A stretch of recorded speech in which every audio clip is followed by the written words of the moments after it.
একটি দল বেহেশতের টিকিট বিক্রি করছে, সতর্ক থাকতে হবে। তারেক রহমান।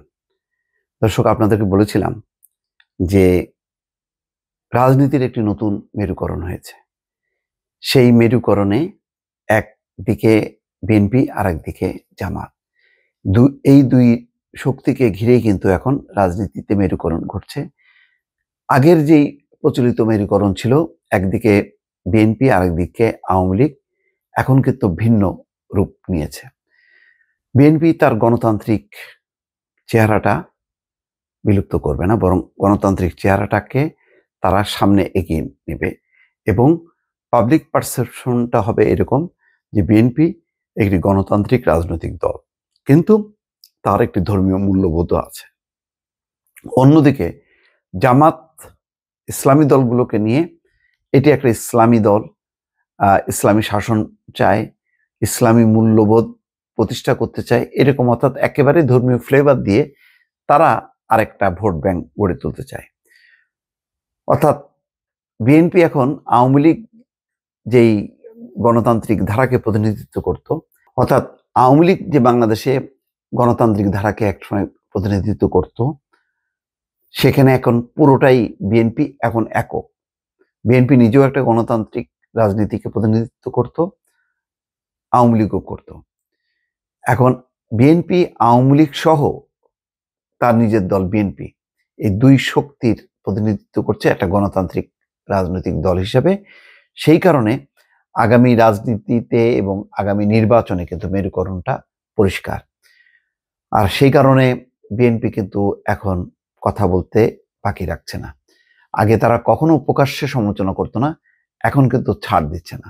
আবার জামাতও একেবারে তৃণমূল পর্যায়ে বিএনপি খারাপ দল, বিএনপি চাঁদাবাজ দল, বিএনপি আসা মানেই হচ্ছে ওই আওয়ামী লীগ আসা, একই ডালের মানে দুটি ফুল, হ্যাঁ, এরকম ভাবে তারা প্রচার চালাচ্ছে এবং এটা বিএনপিকেও আহত করেছে যে বিএনপির ভাবমূর্তি নষ্ট করার জন্য বিএনপিকে একটা দখলদার দল, চাঁদাবাজ দল এবং তারা নানা রকম মানে অন্যায় অত্যাচার অপরাধের সাথে যুক্ত এইভাবে চিহ্নিত করার চেষ্টা চালাচ্ছে। সেই চেষ্টার বিরুদ্ধেই কিন্তু প্রথমে বিদ্রোহ করে বিএনপি এবং তারপর স্বাধীনতা মুক্তিযুদ্ধ নিয়ে রুহুল কবির রিজভী, তারপর মেজর হাফিজউদ্দিন সহ অনেকে বক্তব্য দিয়েছে এবং দিন যত যাচ্ছে ক্রমেই যে ব্যবধান বাড়ছে সেটা পরিষ্কার আজকে তারেক রহমানের এই বক্তব্যে, যে একটি দল বেহেশতের টিকিট বিক্রি করছে, সতর্ক থাকতে হবে।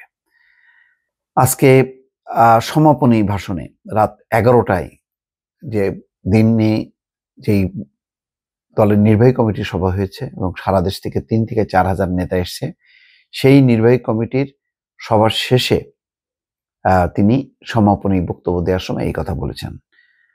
বিএনপির মিডিয়া সেলের সদস্য শাহরুল কবির খান আজকের পত্রিকাকে এই তথ্য নিশ্চিত করেছেন। শাহরুল কবির খান বলেন, বাংলাদেশ জাতীয়তাবাদী দলের বর্ধিত সভা বৃহস্পতিবার রাত 11টায় এই সভা শেষ হয়। সভায় সমাপনী ভাষণ দেন সভার সভাপতি বিএনপির ভারপ্রাপ্ত চেয়ারম্যান তারেক রহমান। এর আগে দলের নেতা কর্মীদের উদ্দেশ্যে বক্তব্য রাখেন বিএনপির মহাসচিব মির্জা ফখরুল ইসলাম আলমগীর। যাই হোক, এখন বোঝা যাচ্ছে যে বিএনপি ফুল দমে এবং বিএনপি কোনোভাবে আর ছাড় দেবে না জামাতকে। অতীতে তাদের সাথে জোটে ছিল, এই কথা কারণে তারা তাদেরকে কোনো ছাড় দেবে, তাদের ব্যাপারে কোনো বক্তব্য রাখবে না, সেই বিষয়টা যে হবে না এটা পরিষ্কার। সমাপনী ভাষণে বিরাজমান পরিস্থিতিতে নেতাকর্মীদের ঐক্যের তাগিদ দেন তারেক রহমান। নেতাকর্মীদের ইস্পাত কঠিন ঐক্য ধরে রাখার আহ্বান জানান। একই সঙ্গে জামাত ইসলামীকে ইঙ্গিত করে সমাপনী ভাষণে তারেক রহমান বলেন, একটি দল জনগণের কাছে বলছে যে তারা বেহেশতের টিকিট বিক্রি করছে, এই বিষয়ে সতর্ক থাকতে হবে। এই বক্তব্যটা খুবই ইঙ্গিতপূর্ণ এবং তাৎপর্যপূর্ণ বলে ধারণা করা যায়। দর্শক, ভালো থাকবেন। আল্লাহ হাফেজ।